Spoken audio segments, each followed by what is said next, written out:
Hello, everybody, and welcome to this webinar today about buying in Italy. I want to thank you all for being here and taking the time out of your schedules to learn about something that certainly is something that's become of interest to a lot of people, at least in my experience, and probably at very different parts of the game. So some of you may be on here right now just because you're curious. You know, you've been to Italy, you've traveled there before, you've heard friends or family or people on TikTok that have purchased homes there, and it's become something that's sort of piqued your curiosity. So if you're in that category, welcome. This is for you.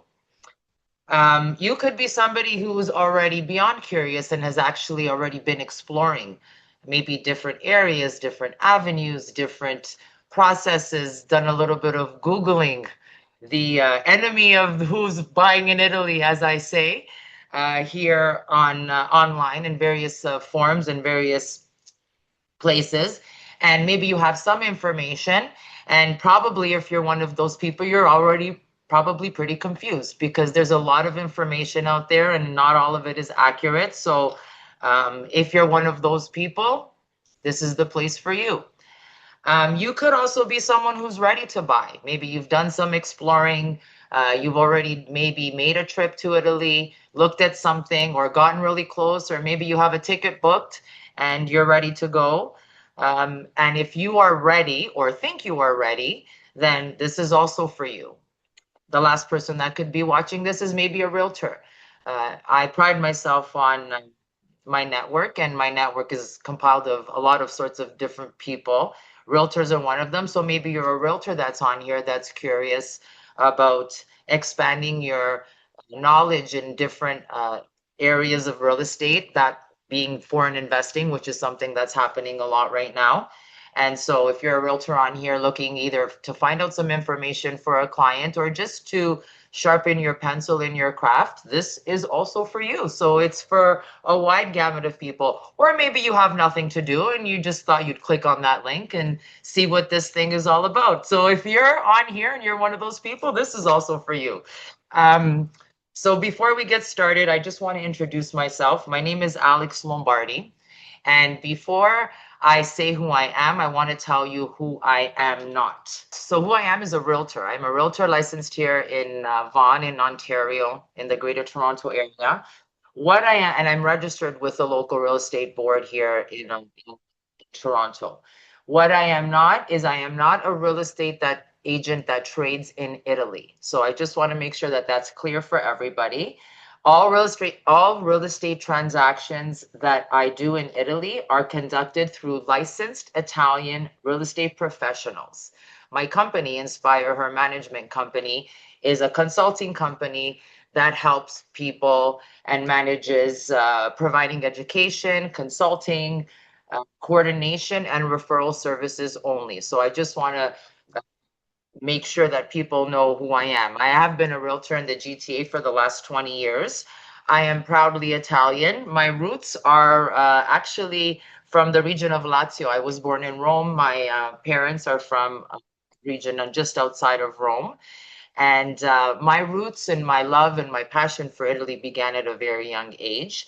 And obviously, through my work and through my work ethic, I believe that if you love what you do, then work becomes joyful. So I dove into my Italian heritage after my first trip to Italy when I was 17. And, here we are. I'm not going to tell you how old I am now, but here we are now, really having found a way through the last 14, since 2014. So since for the last 12 years, working with and building a real estate network in Italy.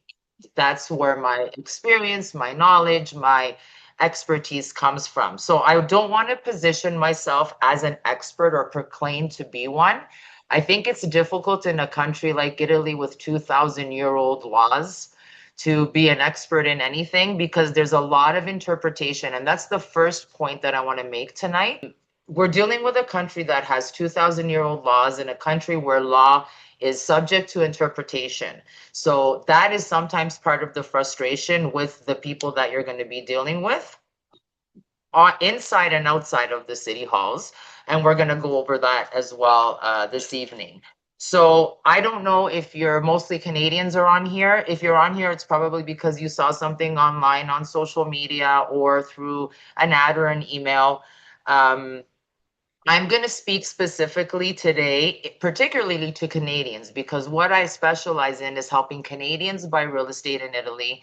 And I'm speaking about the difference. When I say the difference, I mean the difference between Canadian real estate and Italian real estate. So if you're watching from New York or somewhere in the States or another country in the world, some of this information as it pertains to the differences may not apply.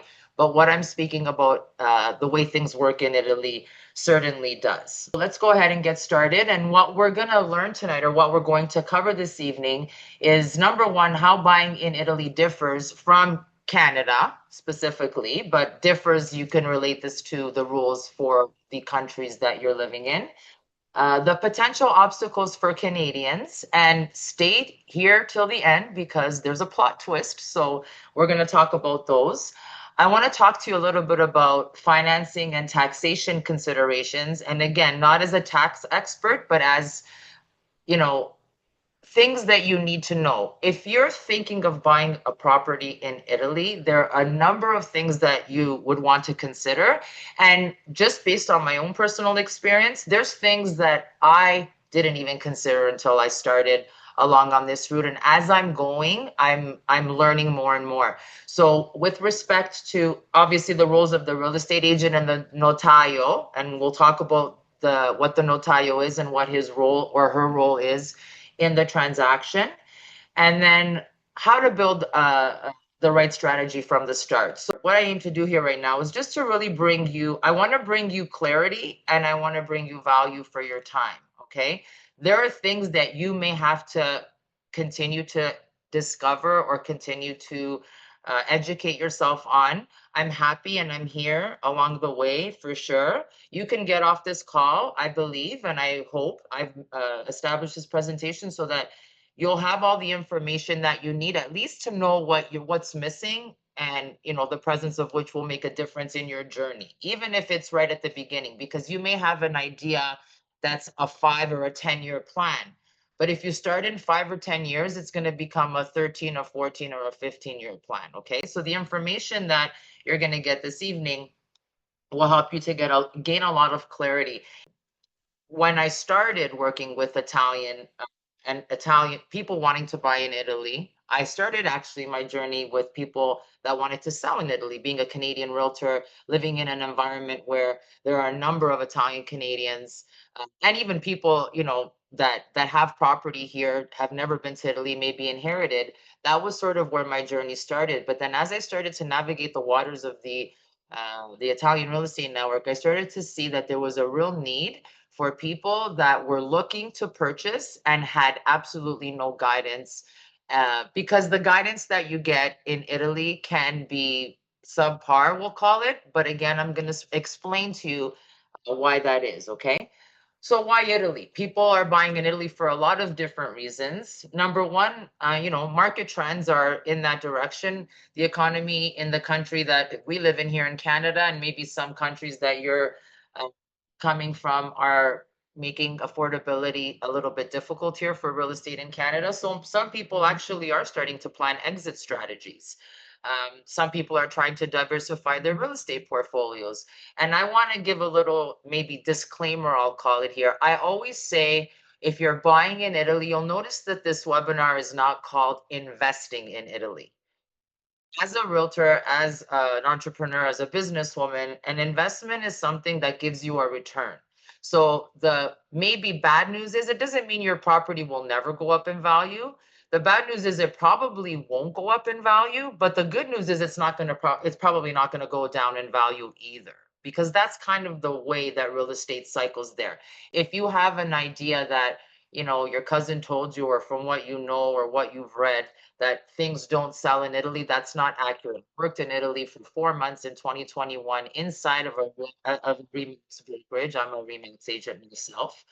And I saw transactions happening not only with Italians, but also with a number of foreigners, including people from North America, Hawaii, Europe, and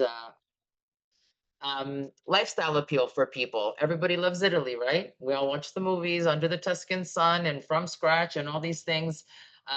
The beauty, the culture, family roots, slower pace. Just today, I was speaking to a woman who's investigating where she wants to buy outside of Canada to retire. And Italy is one of the countries she's considering just because of the diversity of what's available in so many categories of life there.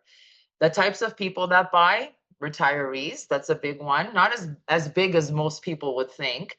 Heritage seekers is a big one, people that are looking to get back to their roots. But then there, I think the biggest court category, and this is just me speaking, I don't have statistics to back this up, but I just think people are just starting to explore dual life possibilities. Like, what would it look like? I know I certainly am. And I spend 3 to 4 months a year in Italy. I'm off at the end of June, and I'll be in Italy at least until the end of September this year, also because I'm working with some clients in this new venture here to find some properties in different parts of Italy. So, buying in Italy is very different than buying in Canada for a number of different reasons. Obviously, the paperwork systems are different in very many ways. I just want to backtrack for 1 second. I'm going to give you a helicopter view. If I had to tell you all of the differences and speak to every single point, we would be here for not even hours, we would be here for days. So, again, my intention is just to give you a broad scope view and then give you an opportunity. If you want to dig a little deeper into things with me, I'll give you that opportunity as well. So, different paperwork work systems, obviously. There are different timelines. I won't get too much into detail with this, but in Canada, when we write an offer, we put a closing date on the offer. That's not the case in Italy, and it largely depends on the paperwork and the validity and the conformity of the documents that with respect to the property that you're buying that will affect the timelines of the closing. Okay, again, these are things that we can get into more detail if we're actually going to work on the strategy and move forward, but the timelines are different, so you don't pick necessarily your closing date in Italy. There's a very different negotiation culture, almost no negotiation. And again, we're going to dig into that when we talk about the role of the real estate agent in Italy. Um, Property compliance, very different than it is here in Canada. And then there's a different commission structure, and we'll talk about commission again a little bit shortly. But what this all boils down to is what I've noticed and why I'm doing this is because for the Canadian buyer, for a foreign buyer, the expectations of how they will be treated, how they will be handled is very different. And because the expectations are different, people are often frustrated and also, will also complain to me sometimes telling me that Italians are unprofessional or they're liars or they're trying to cheat you. That's not actually in my experience, that's not the case. It's just a question of um, unfulfilled expectations. So one of the things that I do when I work with people is I make sure that we have the right expectations so that there's less disappointment at the end. Okay, so there are many major differences with respect to the differences between in Canada and Italy. In Canada and also in the US, I believe, um, representation is licensed. We're licensed provincially. So I'm licensed with the Toronto Real Estate Board, which is part of the Ontario Real Estate Association and the Canadian Real Estate Association. And when I work with a client, I represent one side of the transaction exclusively. There are occasions when we represent both sides, but even in those cases, there are fiduciary duties that I have to give to my clients that I'm mandated to give by the laws that govern us. In Italy, representation, realtors hold a license. So they actually go through, it's actually a very rigorous real estate course. And I'm hoping to maybe go through it this summer, or at least start the process. But it is it's they're licensed through their local chamber of commerce. And so they have a professional license, they have licenses to trade, but the role of the realtor in Italy is to act as a mediator between the two parties. And most often, one realtor will represent both sides of the transaction. And I'm going to explain that to you as well shortly. But you don't have somebody when you hire a realtor or when you're working with a realtor in Italy, you don't have somebody that's working on your behalf as you would if you hired a realtor here. Commission, very different. In Canada, you purchase a property, the seller pays the commission, it's included in the purchase price. In Italy, the buyer pays commission and the seller pays commission, and it's generally 4 to 5% per side. That is often not negotiable in Italy. They have much stronger negotiating power than we do here, I suppose, but it might go down a little bit if the property that you're buying is a higher price. Then you might be able to negotiate a bit on the commission. Important thing is it is on top of the purchase price. So if you buy a property, for argument's sake, for $1 million, you have to pay an additional $40,000 plus their tax, their EVA tax, which is like our HST, I suppose, which is about right now 21. It's usually between 21 and 23% of the commission. Okay, not of the purchase price. So it would be 40,000 euro on top of your million plus whatever the taxes on top of them. Listings, another big thing. In Italy, or sorry, in Canada, listings are centralized through an MLS system. You all search it on Realtor.ca, Zoom, Zoocasa, whatever House Sigma you're using. All of the listings that are posted by realtors here in Canada are then put onto a centralized MLS system. And there's full market transparency. So everybody knows. We also have laws. You can't put one listing on twice. There's actually fines for that. In Italy, there is no centralized MLS system. Okay, so what that means is that when a real estate agent or a brokerage has properties and they want to sell them, they have to go and post these properties onto various portals that are advertising portals or not. And this is the biggest thing because sometimes listings are kept fragmented and are local. So you are in Canada, pretty much you're seeing all of the property that's available for real estate when real estate is being sold. This is not the case in Italy. So you have to do a lot more digging.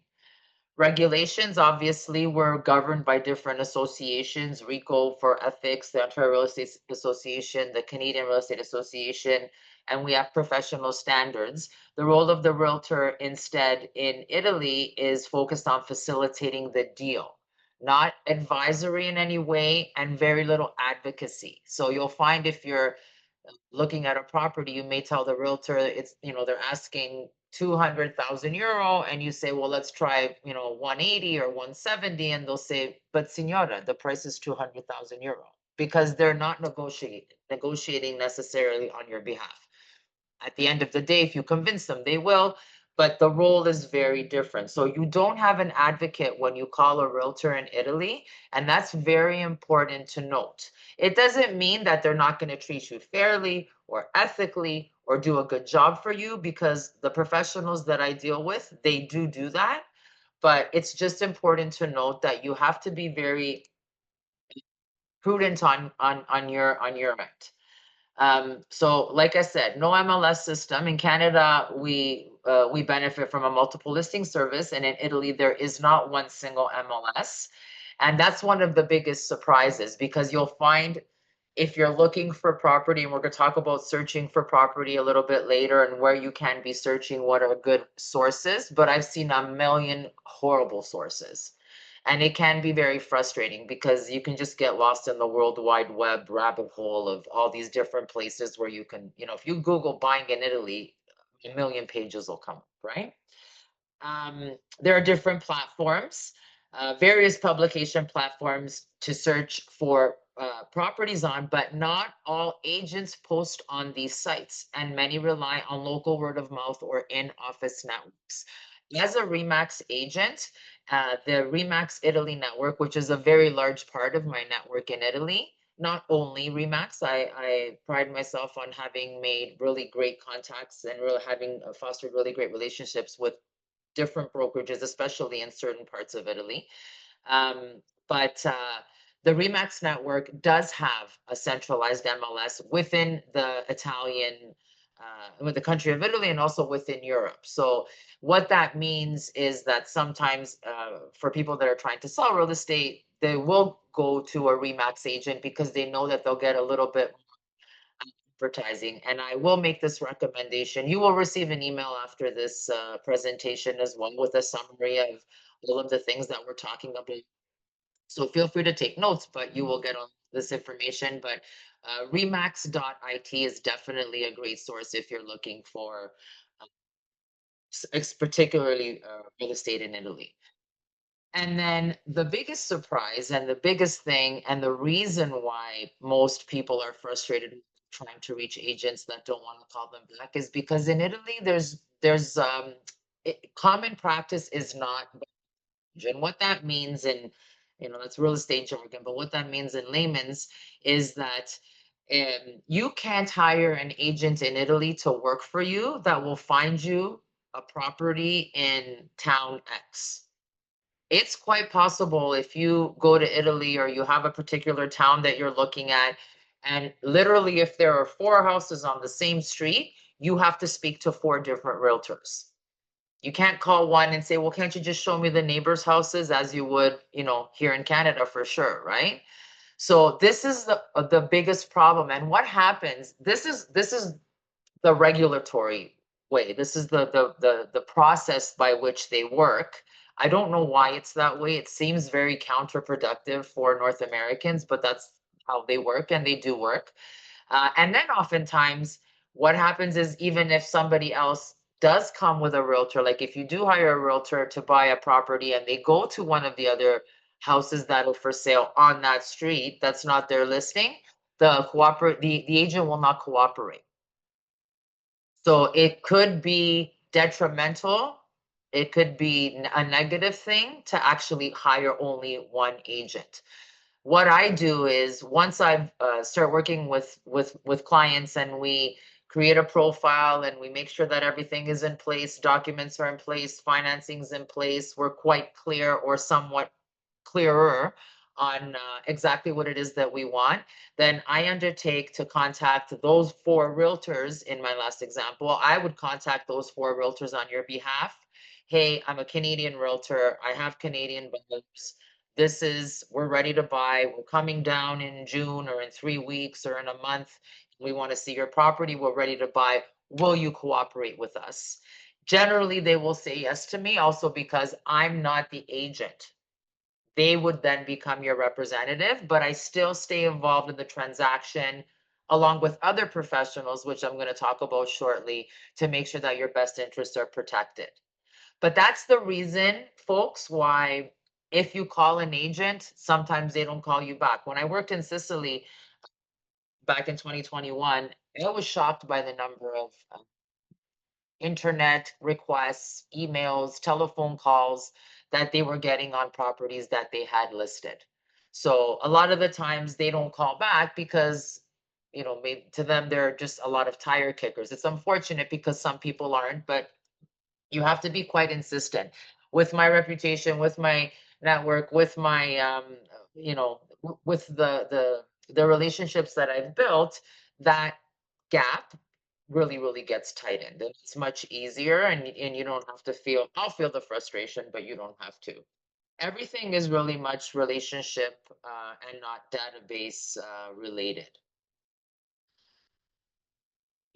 Another big thing when you're buying in Italy is in Canada, we have a seller has the obligation to disclose any defects or any issues that there are that are pertaining to the property.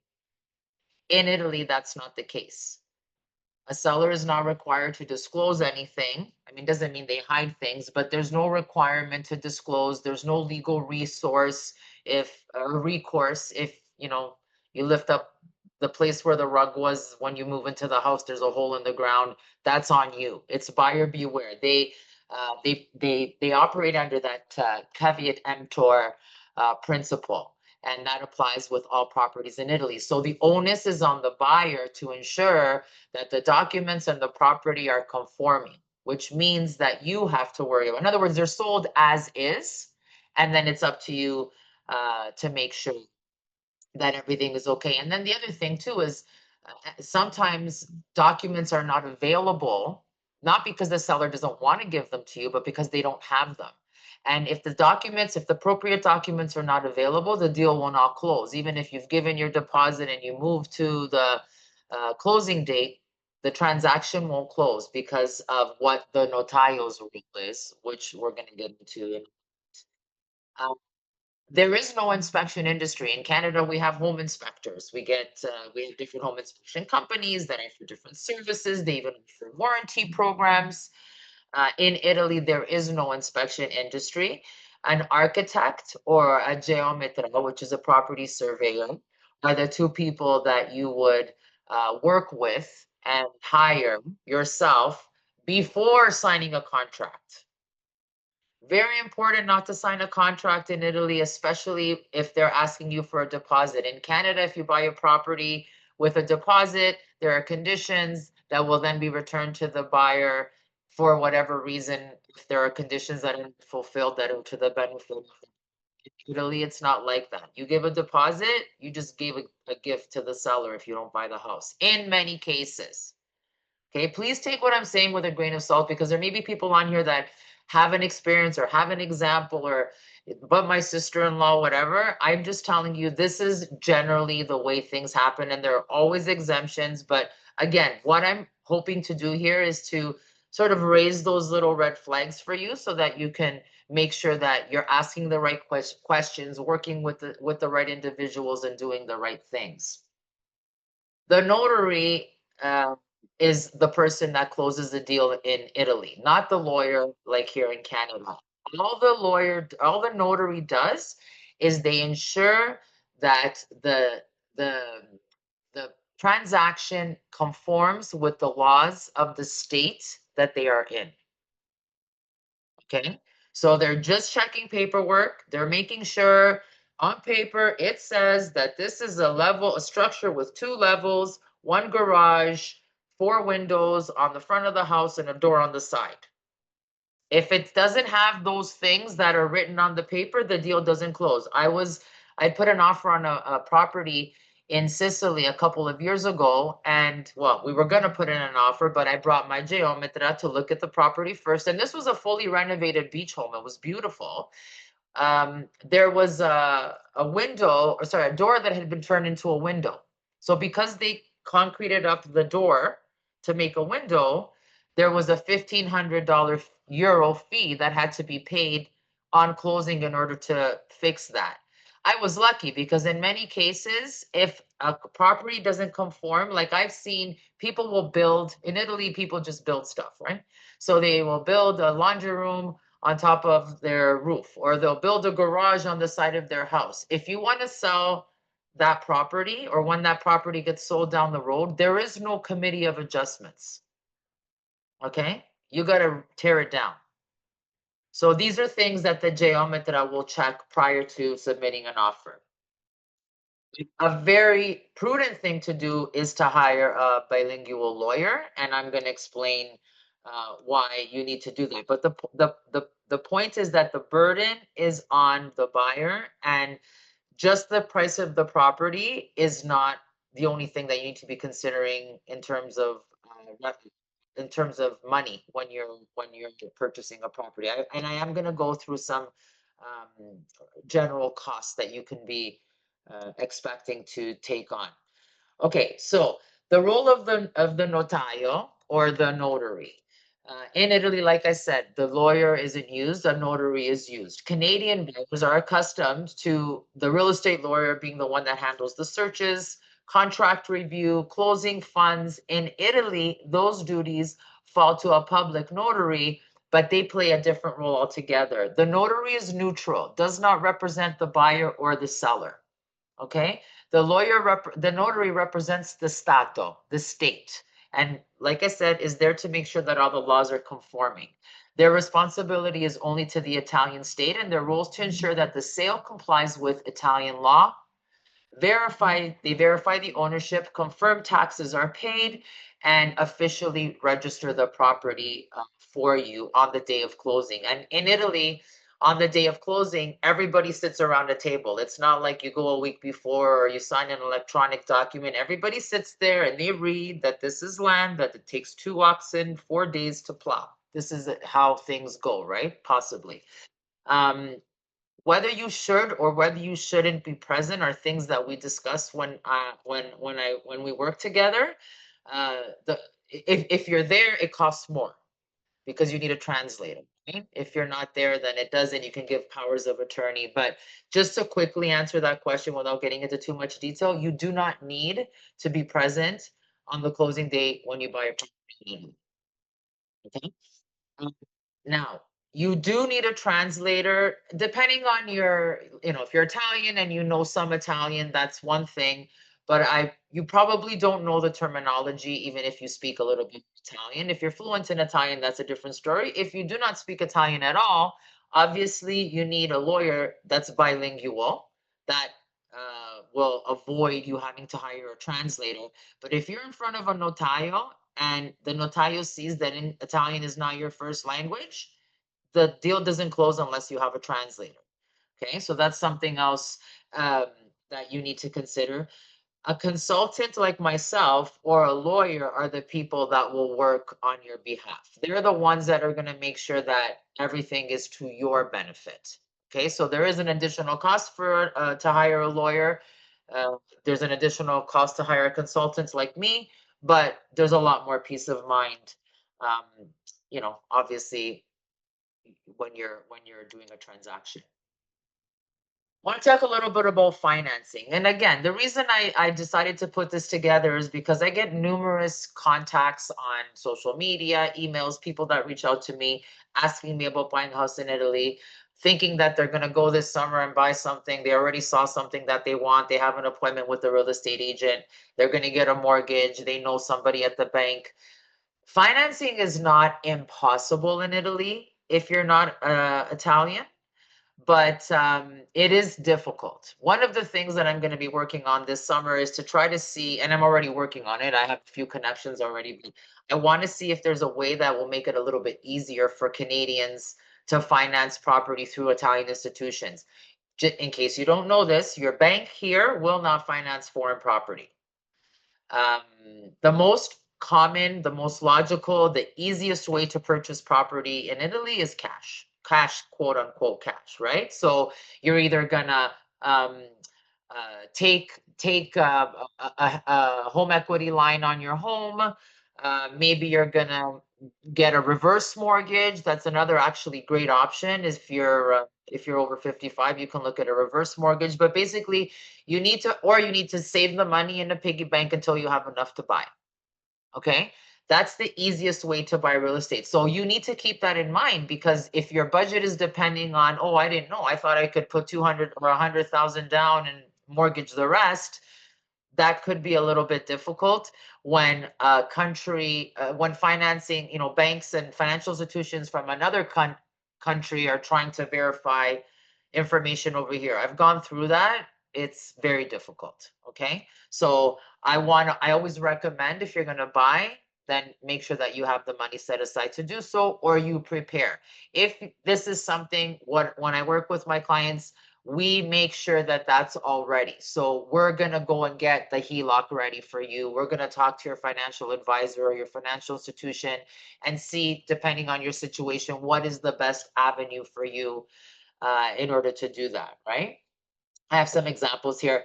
Uh, a home, again, I'm not a financial expert. You can talk to your local mortgage brokers or reach out to me if you want to be referred to one.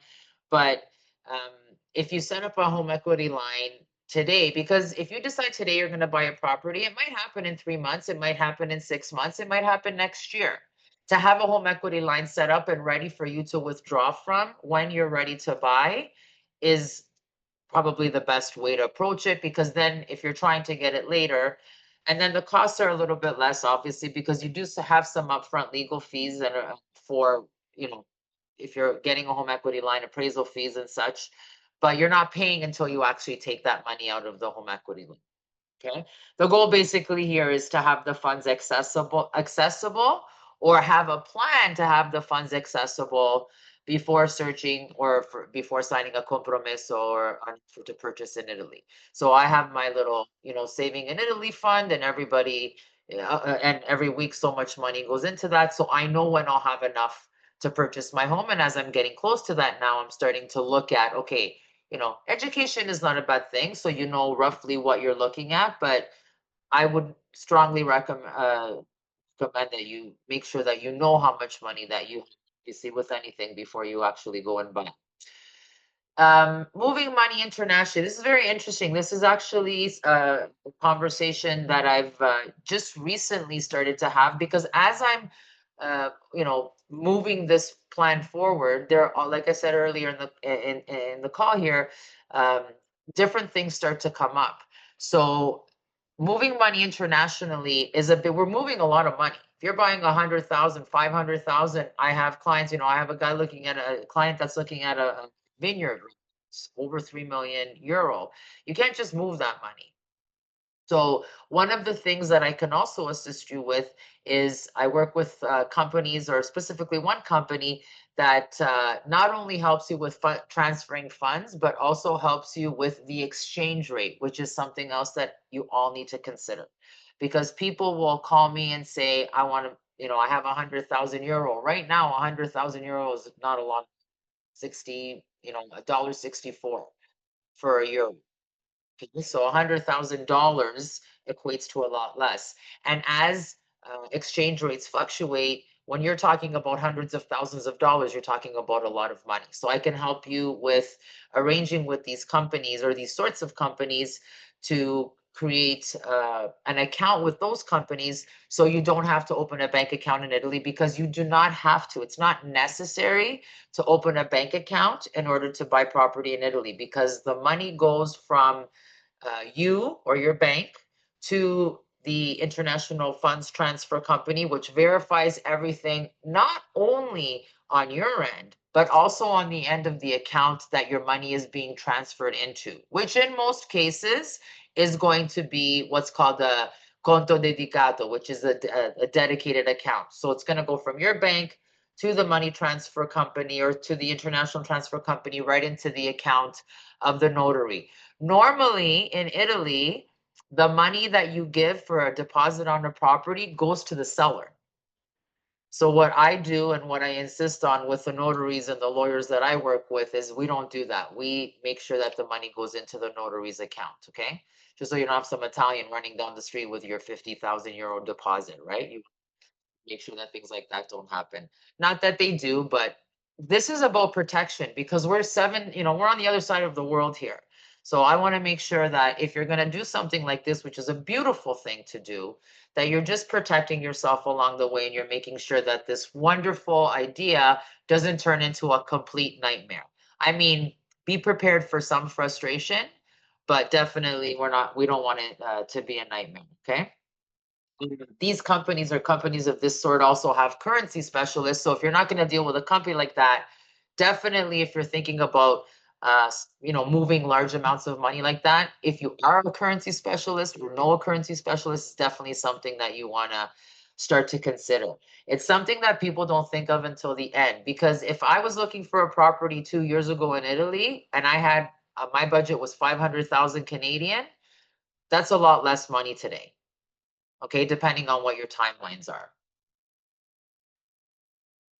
Okay, I want to go over some again.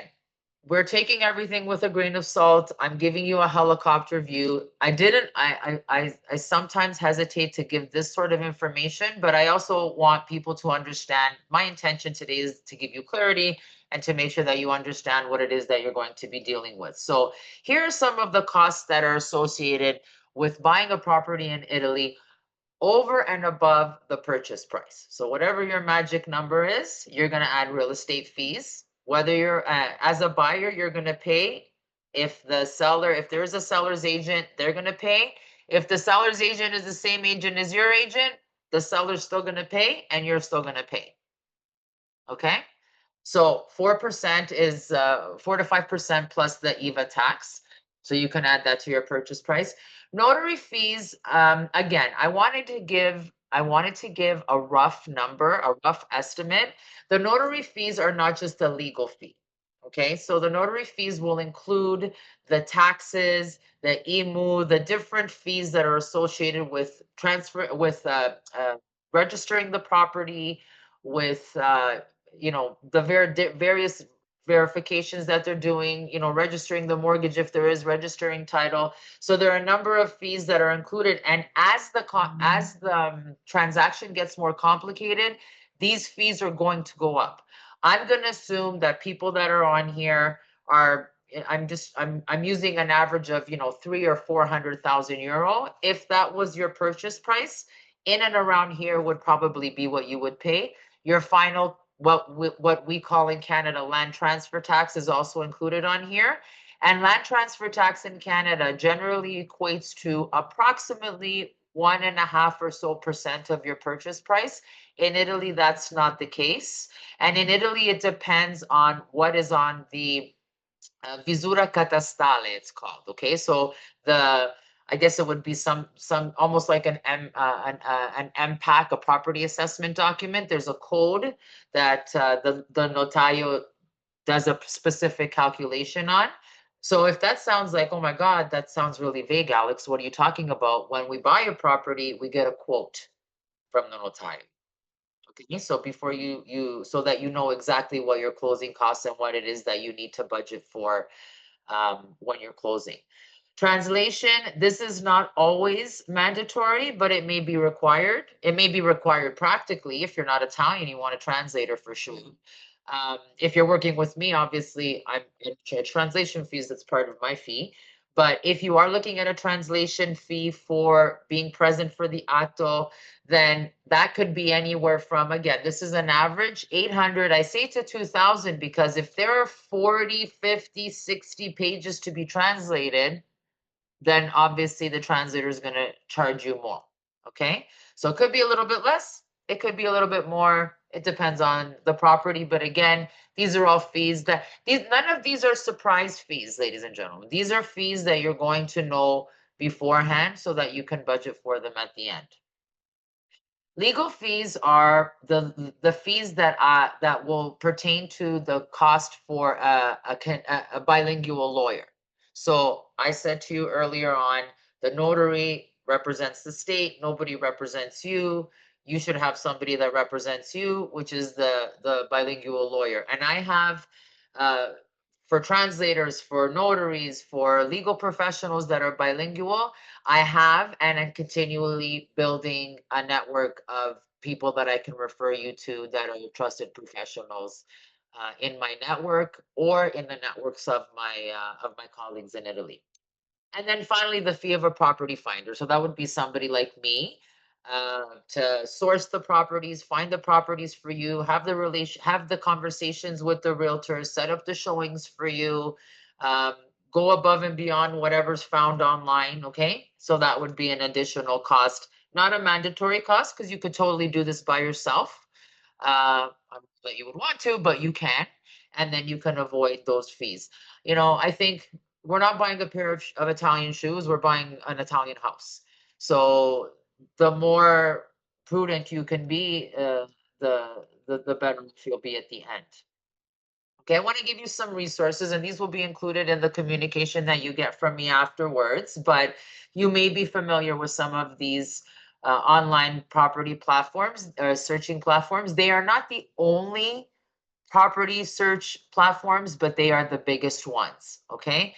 In Italy, almost every agency is going to publish and post the properties that they have listed for sale on immobiliare.it, idealista.it, casa.it, or .it, as they say in Italy.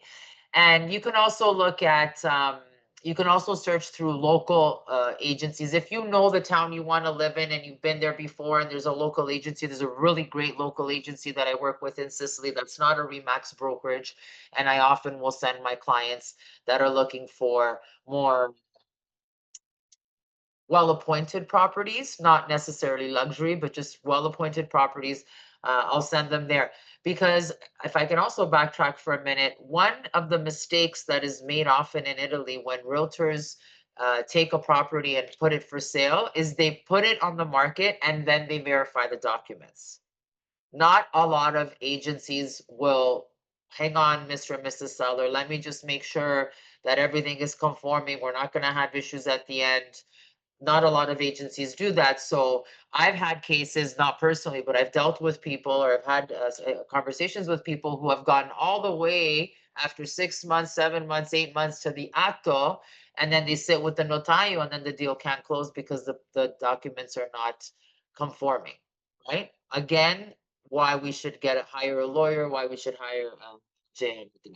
And then a lot of the times you'll definitely find on, even on these portals and on these websites. Sorry, I forgot to mention obviously Remax Engelvolkers and Sotheby's in some parts of Italy as well, but that's more for luxury if you're looking for luxury, or in towns that are more that attract more tourism. You'll find things on the Engelvolkers and Sotheby's sites. We have also Coldwell Banker, other brands at Century 21 in Italy as well. But I would really encourage you to search on, those would be the platforms that you're looking on, with the caveat that a lot of listings are expired. I actually am working right now with actually a Canadian client who owns a property in Italy, and we're going to give the listing to one of my colleagues in Italy because I can also help with selling property in Italy. Um, and it's in 3 different other platforms, and we can't take it down. There's no way to get it down. So the information is not always correct. That could be also another reason why people are not calling you back, because maybe, you know, they died or something like that. Like, they don't have the listing anymore. Okay.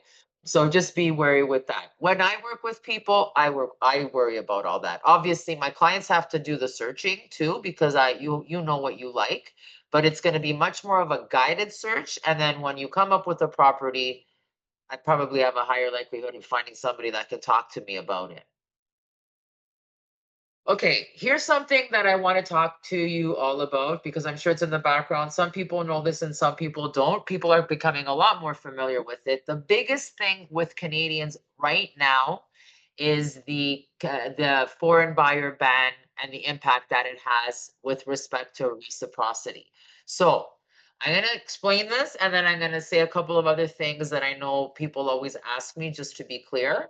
But before purchasing residential property abroad, or back home if you're Italian originally, non-Canadians are banned from purchasing residential property in most urban areas since January 1st of 2023. So in January 2023, our prime minister at the time implemented a foreign buyers ban to stop foreign buyers from buying real estate in Canada, because it was inflating the property values of real estate and they were leaving them vacant, and we had all this stuff happening in the real estate market, which we're feeling the pain of, or we have felt the pain of, for the last couple of years. It was supposed to expire in January 2025, and then in January of 2025 it was once again extended to January 1st of 2027. So what that means, not that you have to be Italian or have Italian citizenship to buy in Italy, but you can't buy with your Canadian passport. Okay. So if that, say it again. So don't have to be Italian, but you can't be Canadian. As long as this ban is in effect, then just so you, if you have a U.S. passport, an Asian passport, an EU passport, a British passport, any other passport other than Canadian, you can buy with that passport, because you don't need citizenship to have residency in Italy. Okay.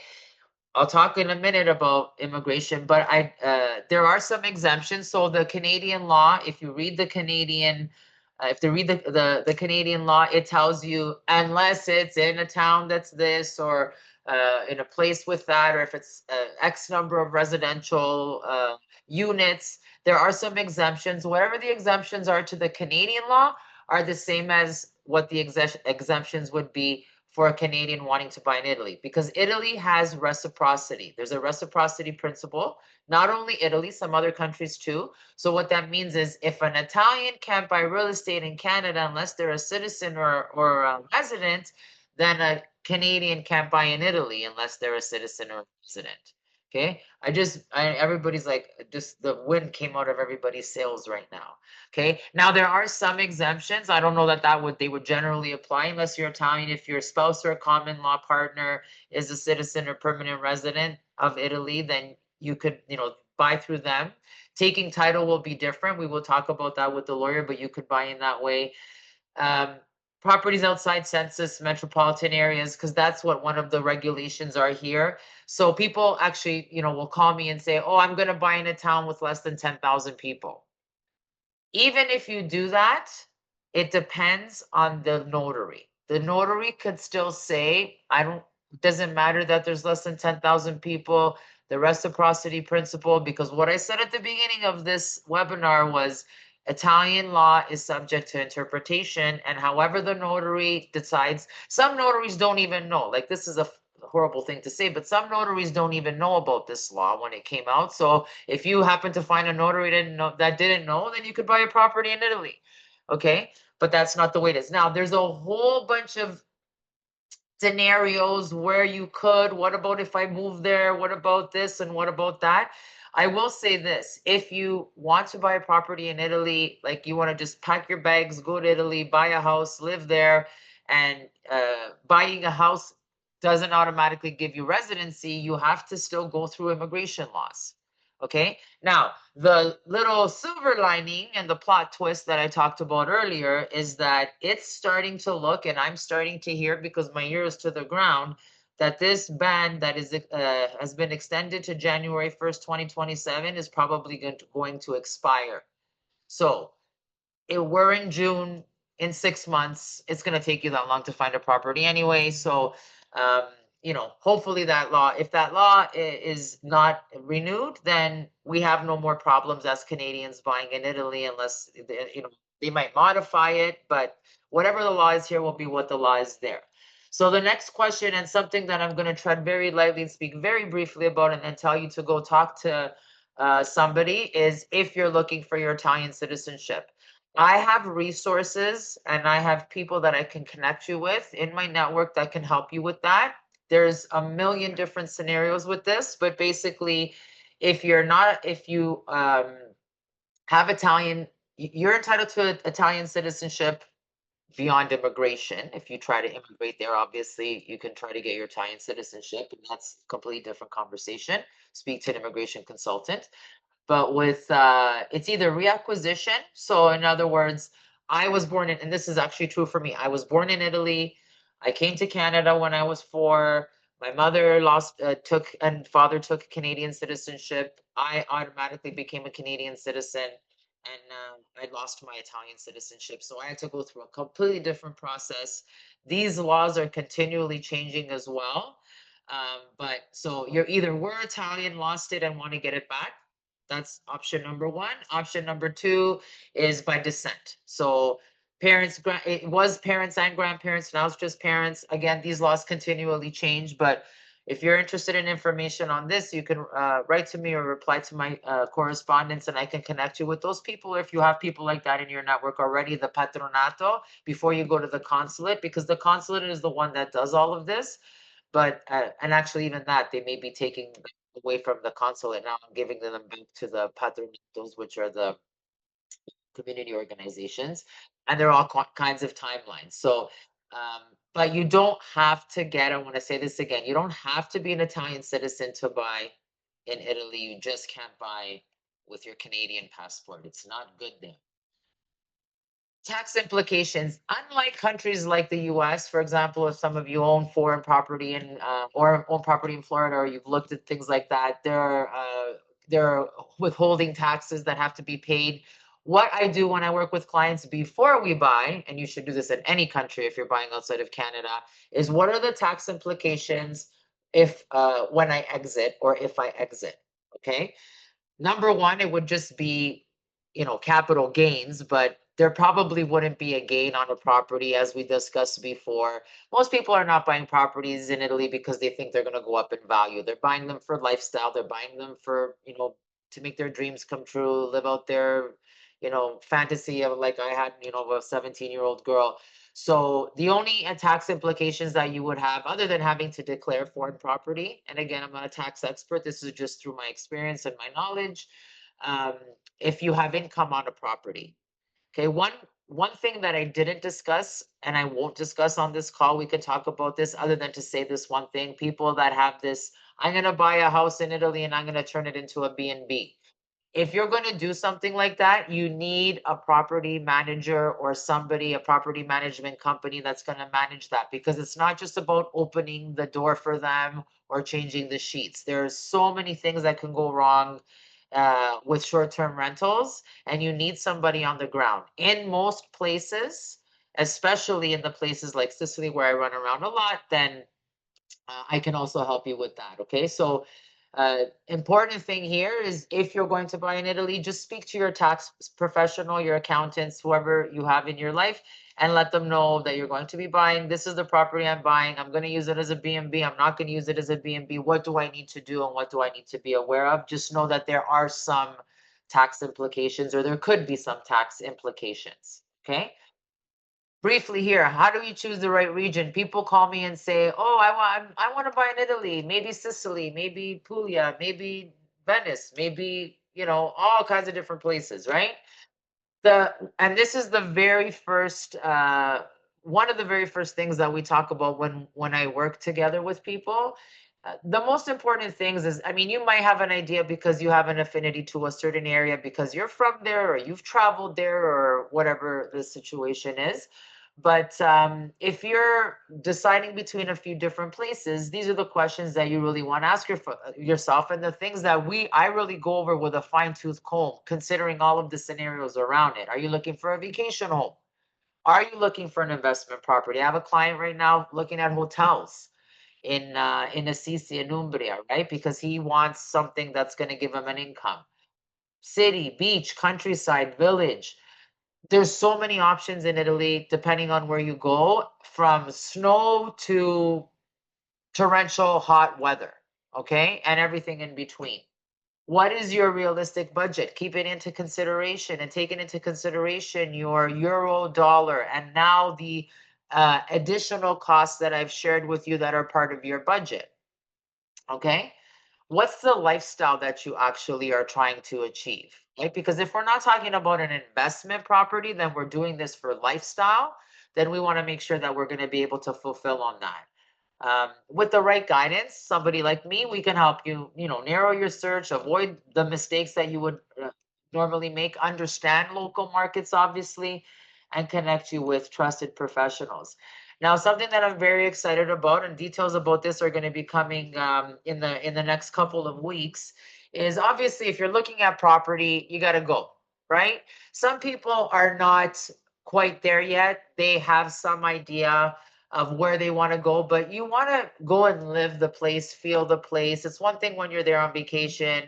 It's another thing when you're there for the purpose of looking at a property and all the things that surround that, and all the moving parts of that. So, and obviously viewing, if you're going to go view properties, I can also, again, this is another an add-on service where I can actually attend with you. It's not necessary that I attend with you, but what we've done now is, in collaboration with Candello Travel, my friend Felicia, we are planning and releasing the dates for a real estate 7-day real estate trip to Sicily this year. So basically, 4 days of looking at properties, surrounded by the other 3 days of, just getting to feel, this is the environment, here's the grocery store, how far is it to the church, what about the doctor? It's a nice idea if you're planning on traveling this summer, if Sicily is one of the places that you're thinking of possibly buying. um, Maybe, joining us for that week and making your trip fun, but also you can go somewhere before or somewhere after. So details about that will be released very shortly. So if you're interested, it's going to be the end of September. The dates that we're looking at, I believe it's the 17th to the 25th, or the 19th to the 27th. I'm not quite sure, but we'll have that information. But when you're on your journeys, if you're by yourself looking for doing your, real estate searching vacations, number one, have the appointments lined up before, because especially in the summer months, as you know, if you travel in Italy in the summer months, it's very difficult. Agencies are not full on all the time. Most of them are, you'll find somebody, but you have to make sure, especially from, in the month of August, very difficult to get people in an office. Okay. So making sure that you're ready before you go. These are the things I prepare my clients with: a checklist, making sure that we've got all the documents that are necessary here and there. And if you don't have the documents necessary, that you're also allotting time on your trip to go and do those things. Okay. It's not going to be your normal vacation where you're on the beach every day, but those things need to be covered. Okay. I'm gonna get to some questions. I know it's 8:30 already, but I'm gonna get to some questions shortly. But basically, this is how I can help you. Okay. So again, I'm not a real estate agent in Italy, but I've been working with them for 12 years. I've navigated those waters. I've gone through the different phases of a transaction, from the listing appointment all the way up into the atto, dealing with the mortgage professionals, dealing with the geometra, land surveyors, architects, verifying documents. So I understand the transaction, and I also understand where some of the pitfalls can happen. uh, I coordinate your due diligence, so I will connect you, because I can't verify those things, but I'll make sure that I'm connecting you, and that we're connected with, geometry, architects, anybody that you could possibly need to help verify paperwork. We're gonna flag things that could be potentially, um, risks for you. In Italy, remember, you're dealing with historic properties. You're dealing with properties that were built hundreds, some of them, of years ago, and sometimes unpermitted modifications, like I explained to you before. They had a terrace or a bedroom on the terrace, and then it's going to be knocked down. Obviously, I speak your language. I'm fluent in English and Italian, both spoken, written, and also business professional. So that makes things a lot easier. I'll be able to introduce you to the professionals that I've vetted personally, or that have been vetted through the people the reputable people that I deal with. And most importantly, I stay involved from start to finish. Okay. So it's nice to have. A lot of people say to me, I don't want to deal with those realtors. I don't trust them. And they feel comfortable just having somebody here on their side, that works on their side. Okay. These are a lot I've covered a lot of information today. This is still a lot of information that I haven't yet covered, and that we go through when I work with people a little bit deeper, right? So what is the buying process? I'm not going to get into that, because it can be complicated. You give an offer, it could go straight to the closing. There's different terminologies. When is the deposit due? Sometimes the deposits have to be verified and registered with the Agenzia delle Entrate, which is like the tax department there. These are all things that are, we're just going to get a little bit more complicated. They're not in a helicopter view. Timelines, we touched on that a little bit, but I dig deeper into that. I'm not talking about how long do you have as a timeline, but what is the timeline going to actually be when you buy property X?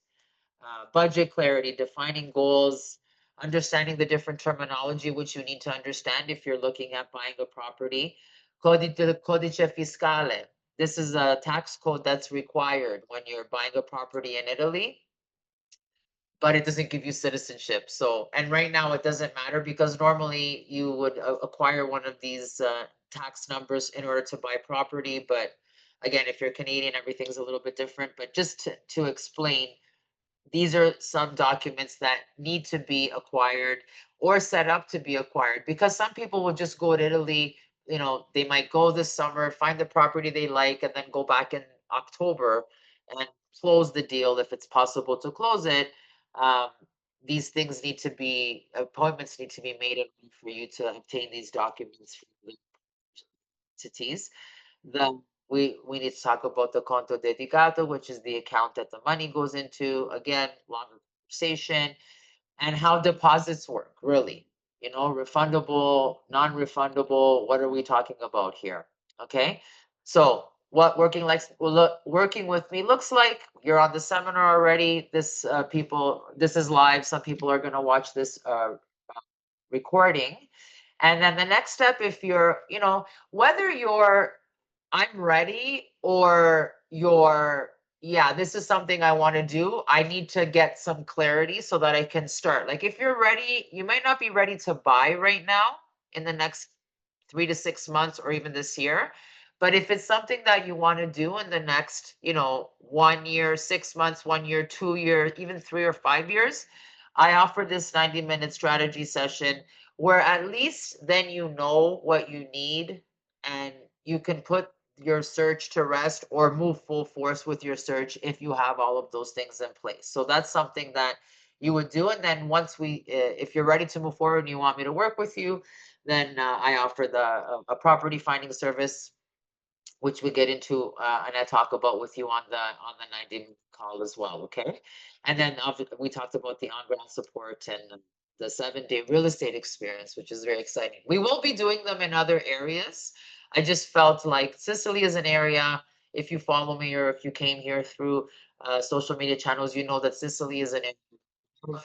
And I also believe if you're going to do something, you put yourself in a position to win. I'm very familiar with the Sicilian territory and it can be can give a lot of value in that area. So we decided to start with Sicily. But if there are some of you that are interested in buying in areas like the Tuscany region, or the Puglia region, or maybe in Abruzzo or northern Italy, um, depending on how many people we have, we're planning to expand into different areas and do that. So if you scan this QR code, it'll take you to the page that will give you information about my 90-minute Italy buyer strategy session. And if you wanted to take advantage of that, you just, go through there, follow the steps, and Bob's your uncle, as they say. Where I hope to help people, where I know I could be of great value, is people that are looking to purchase properties that are, bona fide, not the 50,000, 25,000 euro, the 1 euro home. These are homes in locations that are off the beaten path. They're not in populated towns. If you're spending 25,000 euro on a house in anywhere, any region of Italy that's worth living in, probably like close to civilization, you're not going to buy something for 25,000 euros. In my experience, especially talking about Sicily, um, a home on a beach or in a beach town, even in a beach town, never mind oceanfront, but a house in that town is starting at around 160,000 euros. On the beach, if you're looking for a house on the beach, you're spending money. Apartments on the beach, you're going to be spending money. Whether it's in Abruzzo, it might be different from Abruzzo to Calabria to Sicily to, various. Then you go into luxury places. But really, I think, can you buy an apartment for 80,000 euro, 100,000 euro? Sure. Is it going to be a house on the beach? Probably not. I want to thank everybody for your time and your attention. Again, I mean, I really just wanted to provide you with some value, some information, and a starting point. So at least you could sort out some of the questions that you have, and then you can reach out to me if you need anything else. And if you are looking for a house in Italy and you find one without me, make sure you send me a picture. So thank you again for attending. You will get an email from me. Look forward to seeing that. And as we say in Italy, ciao belli.